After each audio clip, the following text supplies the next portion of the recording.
Hey guys, just a quick editor's note from Slick Rick before we get into today's episode. Today is a two-part mystery episode, so we have two mysteries for you. And yeah, enjoy. Hey Ella, Yes. what's a parent's favorite Christmas song? Silent Night. That's right. All right, everybody, welcome to another episode of Murder and Mystery in the South. I'm Justin Case. I am Ella Blue, and as usual, we've got our wonderful producer Slick Rick with us. How you guys doing? So what are we talking about today, Ella? Well, I figured I would switch it up a little bit, and we would do a little mystery today. All right. This is called Hell's Gate Bridge. Okay, all right.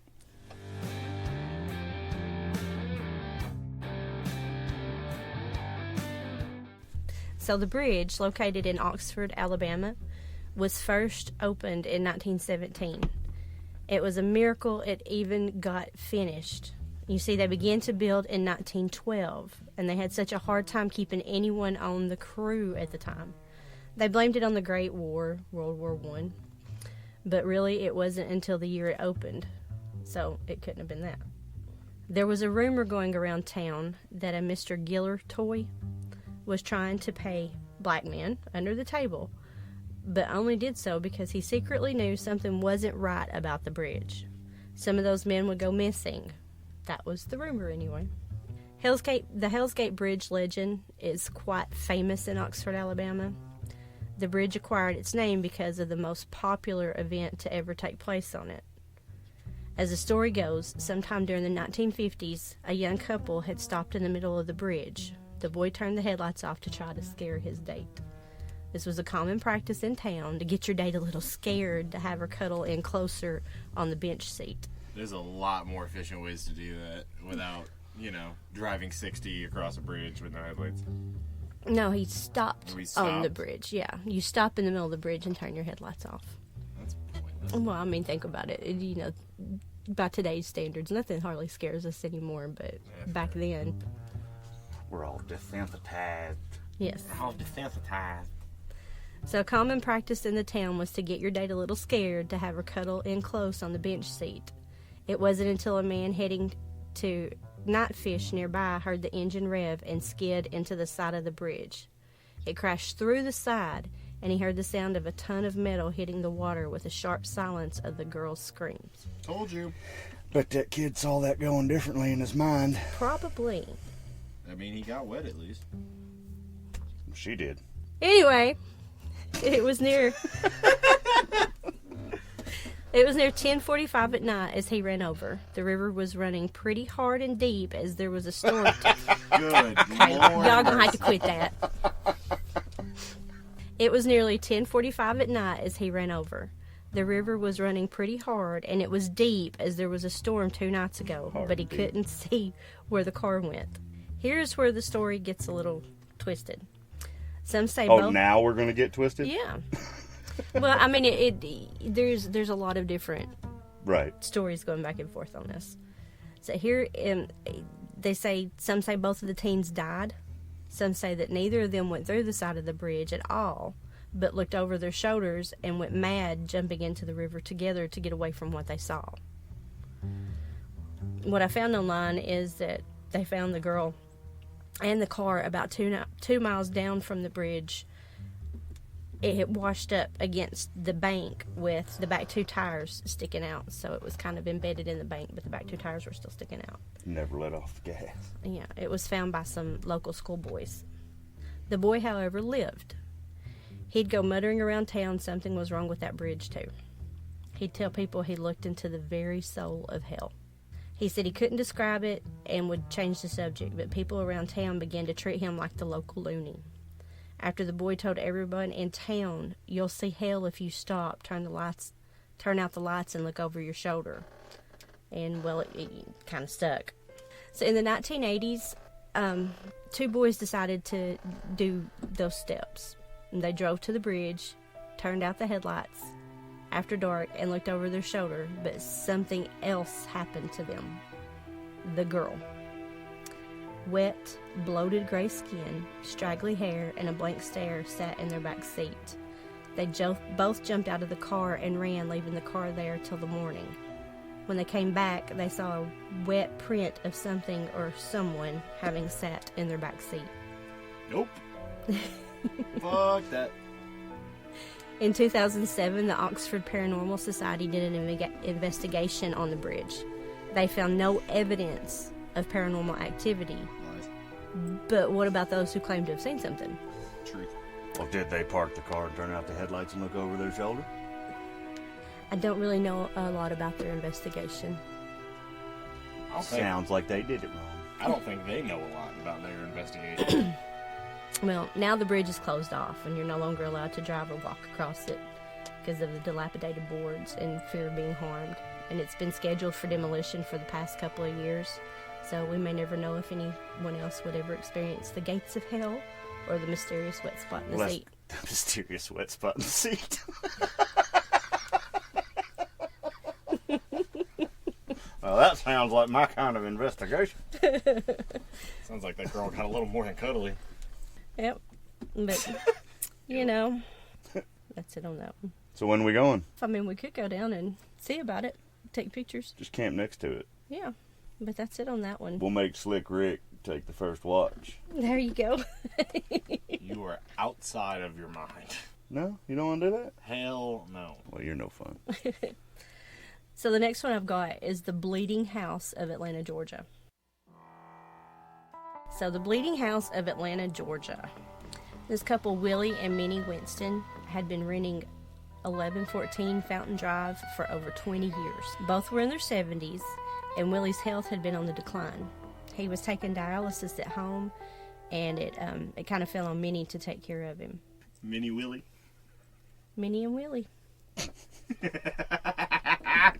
On September 8th, 1987, Minnie decided she was going to take a bath to try and relax for a little bit.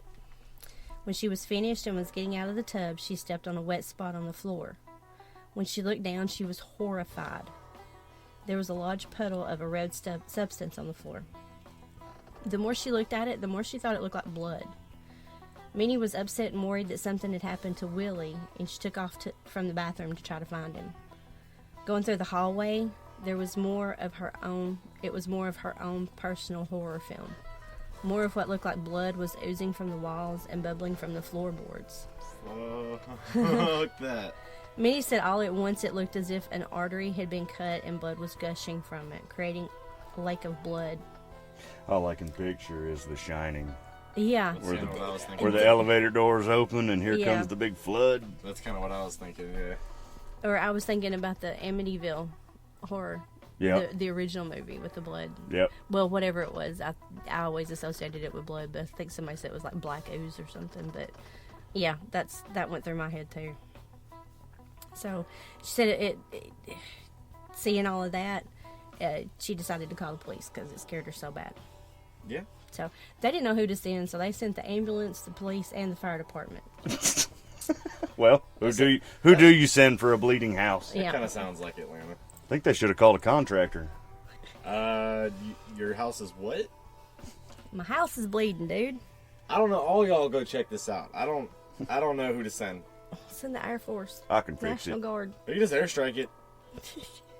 So the first thing the police did was to make sure the couple weren't hurt and looked around to see if somebody else was in the house. I mean, he told them no, that nobody was there, and before she went to take a bath, she had locked all of the doors and even turned the alarm on. Everyone scoured the house looking to see if an animal had made its way in as well, and they found nothing except more areas with even more blood. So the blood was still there when all the first Yes. responders got there. Yeah, so everybody Wow. actually saw this Damn. blood. Detective Cartwright, who was on the scene, called for Brenda Dimple, a tech lab who specialized in blood, to come and take samples to test, hopefully ruling out that it was actually blood. Police called the landlord to open a locked door that led to the basement, hoping they would find leaky, rusty pipes. And it was reported that there was an eerie feeling when the basement door was unlocked, but nothing was wrong with any of the pipes.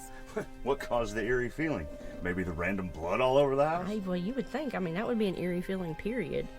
Pretty sure the house isn't exactly God, I hope it- inviting. No. Wait. I hope it wasn't a period. I think the house was a female. All eerie feelings, period. You were awful. That was funny. You said it. Dimple came back with the lab results, proving it indeed was blood. It was type O blood. But Willie and Minnie both were type A. At least it was a good type. Yeah. Detective Cartwright said that in his 10 years on the job, he had never seen anything like this, and he did not know what to do. This was during the time of the AIDS pandemic. Oh, God. Hang on. That makes it even Not more. pandemic. I've got pandemic on my damn brain. Okay. This was during the time of the AIDS panic, and Cartwright thought that it could possibly be someone planning a cruel hoax on the elderly couple. That would be really cruel. 70-year-old people. Yeah, but doors locked, alarm on. Exactly. Yeah, that would be like a Mission Impossible sequence just to pull that off. Yeah. For what, a prank? That doesn't.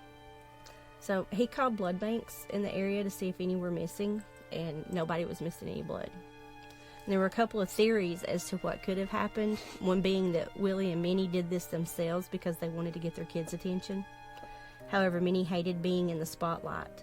And when the police went public with it, what had happened, their phone rang constantly, and there was always someone knocking on the door, either wanting an interview or wanting to see the blood. And she says she wished that it had never happened. Another theory was that one of their daughters did this, and she was a nurse and could gain access to blood from the hospital. The theory was that she wanted to make her parents look crazy so she could have them put in a nursing home. But if she was trying to make them look crazy, she wouldn't have left blood everywhere. I think she would have made them see it and then cleaned it up so when other people came, they were like, what blood? You're crazy. We're going to put you in a home. Yeah, if it was her and that was her plan, it was poorly thought out. Yeah.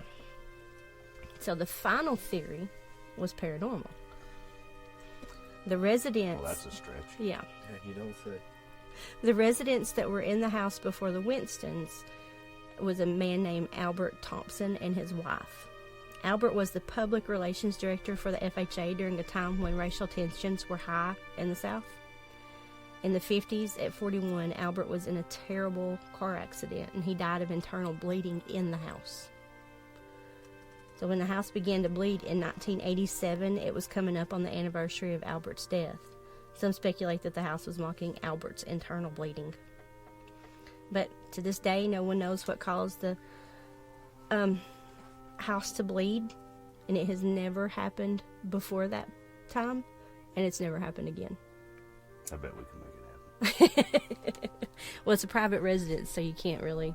Want to make a bet?